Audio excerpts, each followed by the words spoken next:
Hello, everybody, and welcome to another installment of Plaid Stallion's Toy Ventures. And this week I thought I'd talk about one of the things I collect that not a lot of people talk about, but I really enjoy, and that is my collection of merchandise based on the 1977 television series Space Sentinels.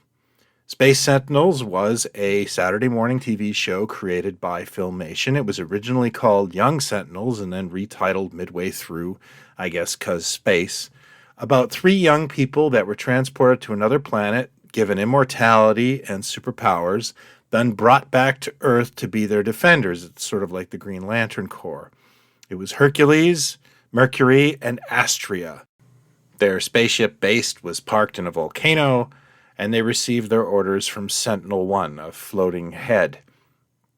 To me, this is like one of the more underrated Saturday morning programs. It was a cut above, personally. Many of the writers had written for other science fiction programs, and I always felt that it was kind of talking up to me as a kid, and I was very fond of its themes and basically the characters themselves. It did not get a lot of merchandise. Most Saturday morning programs really didn't at the time, but I do collect whatever I can find, so let's dig in and I'll show you what I got.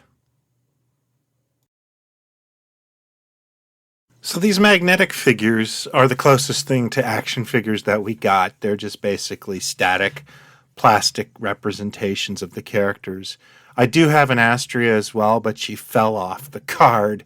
That is the problem with Rack Toys, and I don't know exactly where she is, but Hercules and Mercury will give you an idea. The ring, of course, has Sentinel 1, and the ring is the other part that controls the magnet of these figures. I'm not sure of the play value of these, but I absolutely loved the card art depicting these two characters.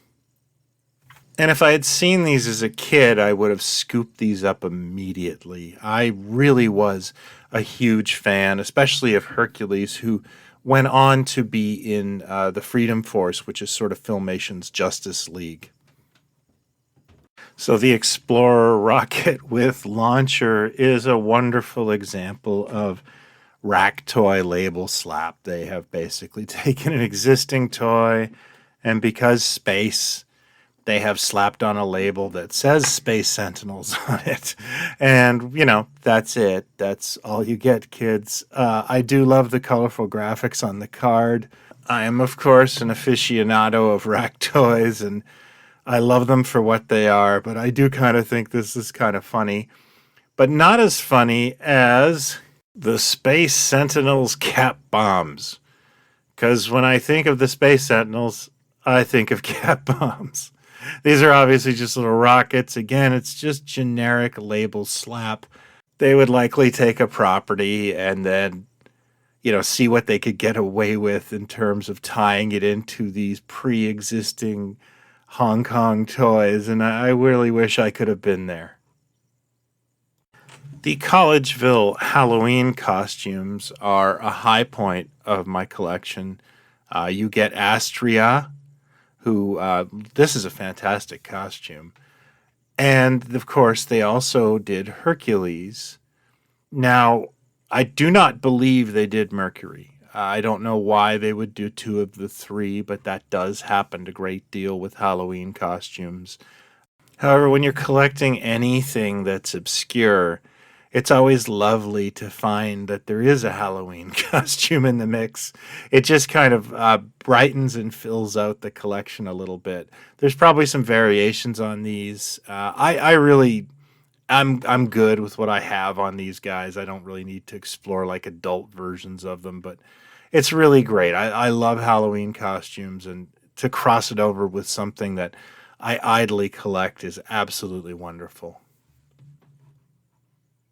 Now, there are a variety of coloring and activity books. These were all published by Rand McNally, it seems. I own one of these, and I actually featured it on the blog not long ago, but I do not own the entire set. It's something to look forward to and hunt down. There is also a puzzle of the Space Sentinels that I have passed on before, and now I'm having trouble finding. The thrill is always in the hunt, and I'm not really worried about tracking down a puzzle. They seem to be the easiest things to find.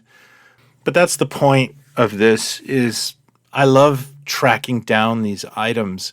I don't think I've ever spent more than 25 bucks on any of these things, but it's a personal thing. I loved that series as a kid, and these are little pieces of memorabilia. And I'm truly hopeful that there's some stuff out there I didn't know existed for this line. Hey, if you like toys like this, I can't help but mention our magazine, Toy Ventures. The third issue is coming out this month. We have different packages to pick up issues if you've missed some. This is a really great time to jump on board if you like old school toys and old school print magazines. There is a link in our description to our magazine page and our store if you are interested. Thank you. So that, folks, is my look at my Space Sentinels collection. I sincerely hope you enjoyed it. I would love to know your thoughts. Do you remember the cartoon? Are you a fan?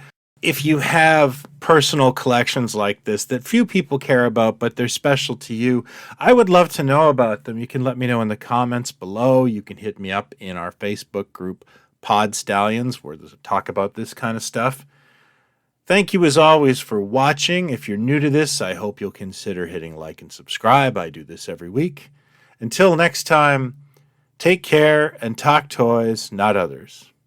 Cheers.